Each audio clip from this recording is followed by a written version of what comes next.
గురించి ఏం తెలుసు? చంద్రబాబు నాయుడు చేశాడండి సబ్జెక్టుమైన అవగాహన ఉందా? ఇది పంచగ్రామాలు ఎప్పుడు ప్రాబ్లము, దేవస్థానం భూములు ఏ రంగా రాక్షస పరిపాలనని ప్రజల్లోకి తీసుకెళ్లాలి. బస్సులో దిగి ప్రజలకి దండం పెట్టలేనివాడు ఈయన పరిపాలన ఏం చేస్తాడండి?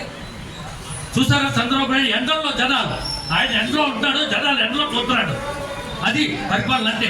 దయించి రాజుగారి తాలూకా మంచి పరిపాలన విధానం మనం చూసాం. కంపల్సరీ రాజుగారిని గెలిపించాలి అత్యధిక మెజార్టీతో. పాత ఇంతమంది పెద్దలు రావటము చాలా చాలా సంతోషం. ఇది చిన్న విషయం కాదు. కరెంట్ లేదు కదా మనం ఏమంటాంలే అని చెప్పి ఉండిపోయే రోజుల్లో చీకటిలో కూడా వచ్చి మళ్ళీ మనం వెలుగుని తీసుకుని రావటానికి చేస్తున్న ప్రయత్నం ఇది. ఈ చీకటి మన ఆఫీస్ ముందు ఒకటే కాదు, ఆంధ్ర రాష్ట్రమే చీకటిమయం అయిపోయిన పరిస్థితి. పైకి లైట్ లేదు ఉన్నప్పటికీ కూడా మనసుల్లో చీకటి, జీవితంలో చీకటితోటి మునిగిపోయింది ఆంధ్ర రాష్ట్రం. అటువంటి ఆంధ్ర రాష్ట్రాన్ని మళ్ళీ వెలుగులతోటి నింపటానికి కేవలము దానికి సాధ్యమయ్యేది చంద్రబాబు నాయుడు గారు, పవన్ కళ్యాణ్ గారి నాయకత్వంలోనే ఆంధ్ర రాష్ట్రంలో మళ్ళీ వెలుగులు నింపే కార్యక్రమము చేపట్టే క్రమంలో భారతీయ జనతా పార్టీ, తెలుగుదేశం పార్టీ, జనసేన 3 పార్టీలు కలయిక త్రివేణి సంగమం లాంటిది.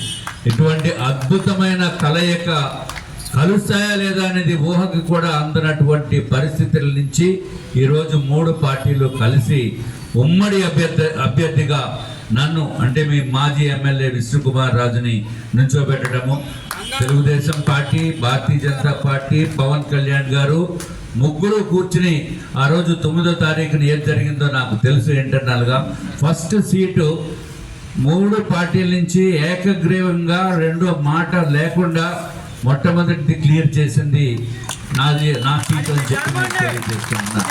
అలాగే కార్యక్రమానికి విచ్చేసిన పలువురు పెద్దలు ఉన్నారు, నాయకులు ఉన్నారు. అట్లాగే మాకు భరత్ గారు, ఎంపీ గారు 6:30కి మా ఆఫీస్కి వచ్చే కార్యక్రమం పెట్టారు. తర్వాత దాన్ని 6:30 కాదు 7 వరకు కొంచెం లేట్ చేయండి అని చెప్పాను. చేస్తామన్నారు. కానీ ఇప్పటికీ సమయం ఎక్కువైపోయింది. అందుకు ఈ కార్యక్రమానికి విచ్చేసిన ముఖ్యంగా మా Bharatiya Janata party ward presidents, నాయకులు, తెలుగుదేశం పార్టీ పెద్దలు, బండారు అప్పారావు, మురళీ గారు, అట్లాగే ముఖ్యంగా అద్భుతంగా మాట్లాడిన శంకు వెంకటేశ్వరరావు, ఆయన స్పీచ్ చాలా బాగుంది. ఆయనే అసలు మమ్మల్ని లీడ్ చేయడానికి ఆయన ముందుండి నడిపించవలసిందిగా కూడా మేము కోరుతున్నాము. అట్లాగే మన చౌదరి గారు, ఉమాదేవి గారు, ఇంకా మన వరప్రసాద్ గారు, పుట్టా కార్తిక్ గారు, అందరూ కూడా ఎవరన్నా పేర్లు మర్చిపోతే, మిస్ అయితే దయచేసి ఏమీ అనుకోకండి. ఇక్కడ కాగితం రాశారు కానీ కనపడటం లేదు. సో ఏదైనా కరెక్ట్ లేదు. ఏదేమైనా అంతా తెలుగుదేశం పార్టీ నాయకులు, భారతీయ జనతా పార్టీ నాయకులు, జనసేన నాయకులు అందరికీ కూడా ఇక్కడ ఉన్న వాళ్ళు అందరూ నాయకులే. ఇదేదో ఊరికి మనం చెప్తే మనం విని ఇదని కాదు, మిమ్మల్ని అందరినీ కూడా నాయకులుగానే గౌరవించుకుంటూ తప్పనిసరిగా ఈ విజయం సాధించవలసిన అవసరం ఉంది. నాకు వేసే ఓటు, ప్రతి ఓటు పవన్ కళ్యాణ్ గారికి, అట్లాగే చంద్రబాబు నాయుడు గారికి, మోడీ గారికి పడే ఓటుగా మీరందరూ భావించవలసిన అవసరం ఉంది. అట్లాగే మన పైన పోటీ చేస్తున్న అభ్యర్థి ఏ విధంగా ప్రవర్తించారు అనేది మన అందరికీ కూడా తెలుసు. చంద్రబాబు నాయుడు గారు 14 సంవత్సరాలు ముఖ్యమంత్రిగా పనిచేసి అపారమైన రాజకీయ అనుభవం ఉండి, ప్రజల్లో అద్భుతమైన అభిమానం ఉండి, కేంద్రంలోనే దేశంలోనే ప్రతి ఒక్క రాజకీయ నాయకుడి మన్ననలు పొందిన వ్యక్తి చంద్రబాబు నాయుడు గారు. అటువంటి వ్యక్తి విశాఖపట్నం ఎయిర్పోర్ట్లో వస్తే ఎవరన్నా నిరసన కార్యక్రమం చేపట్టాలంటే చాలామంది చేపడతారు. స్టీల్ ప్లాంట్ ఉద్యమం చేపడుతున్నారు, నిరసన కార్యక్రమం. మేము కూడా ఎన్నో నిరసన కార్యక్రమం చేశాం.